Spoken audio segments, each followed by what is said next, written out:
So who was Maggie Thatcher?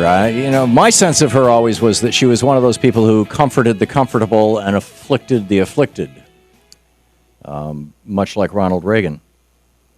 Morrissey, the singer of the 1980s band The Smiths, published an interesting piece today. He said Thatcher is remembered as the Iron Lady only because she can possess completely negative traits such as persistent stubbornness and a determined refusal to listen to others. Every move she made was charged by negativity. She destroyed the British manufacturing industry. Well, Reagan began that process to the American manufacturing industry. She hated the miners. Reagan busted up the unions. She hated the arts. Reagan defunded the arts. She hated the Irish freedom fighters and allowed them to die. Well, you could argue that they were throwing bombs at her. They almost killed her, in fact. There's a little more nuance to that story. She hated protection. She hated the English poor and did nothing to help them at all. She hated Greenpeace and environmental protectionists, Morrissey says. She was the only European political leader who opposed a ban on the ivory trade. Let us remember, she called Nelson Mandela a terrorist.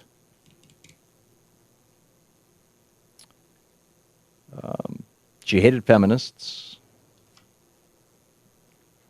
I just find it interesting. I've read a whole series of articles here this morning about Thatcher and Reagan, and I did not know until just a few minutes ago that Margaret Thatcher's husband was a director of the largest oil company in England. It's a little bit like discovering that Ronald Reagan's wife was running Enron. It's really quite incredible, when you think about it. Mark in Palatine, Illinois. Hey, Mark, thanks for watching Free Speech TV. Your thoughts on all this? Hi, Tom.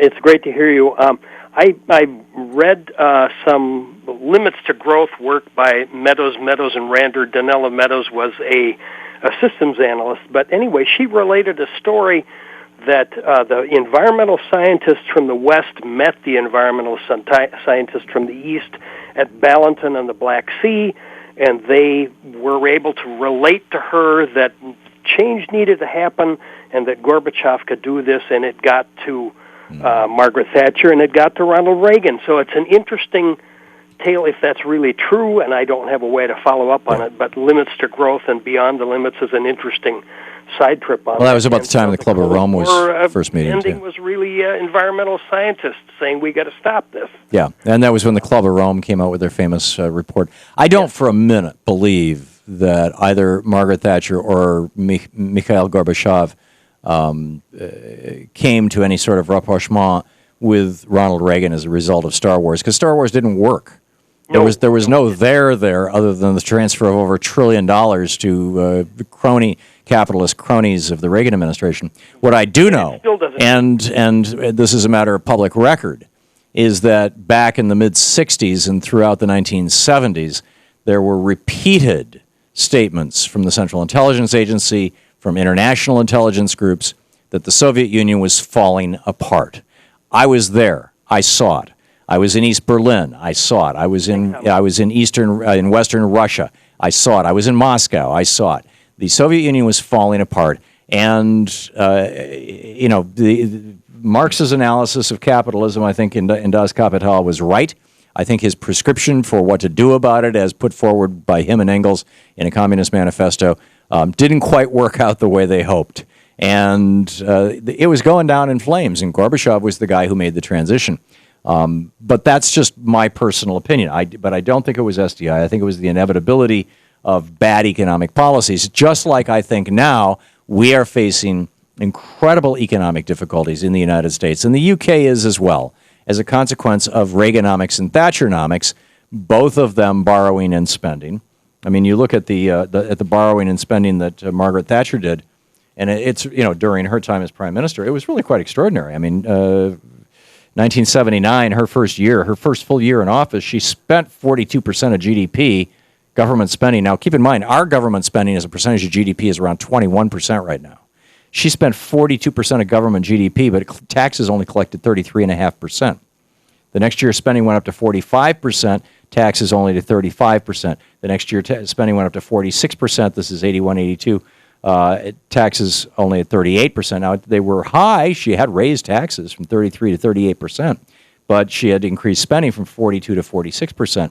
So, if you want to talk about Reagan and Thatcher both bankrupting their nation, that would be my opinion. But again, I was not there. Our guest a few minutes ago was.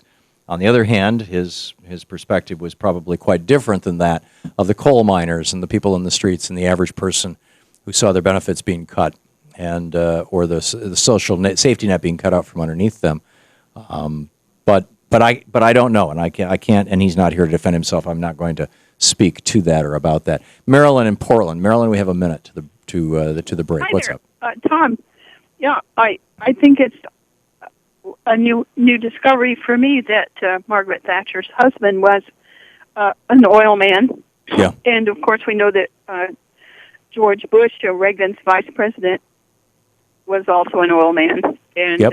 I think we have an oligarchy. An oligopoly. Thank you. Yeah. Yeah, Marilyn, I think you're right, and oil's pretty vital stuff economically. Shouldn't be. We should have gotten past that. It's really a 19th century fuel, maybe arguably early 20th century. Pardon? You watch this outrageous thing going on with XL Pipeline, and it is absolutely against everything that is good for America. Yeah, and good for the world. Marilyn, thank you for the call.